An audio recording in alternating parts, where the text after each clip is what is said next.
кусают ночью или летом кусают. Их нужно каждый день убивать. И они появляются в разных домах и в разных странах.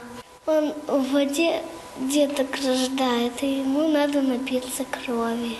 Если одного убить, а потом почувствовал, что одного комара убили, а потом еще один приходит.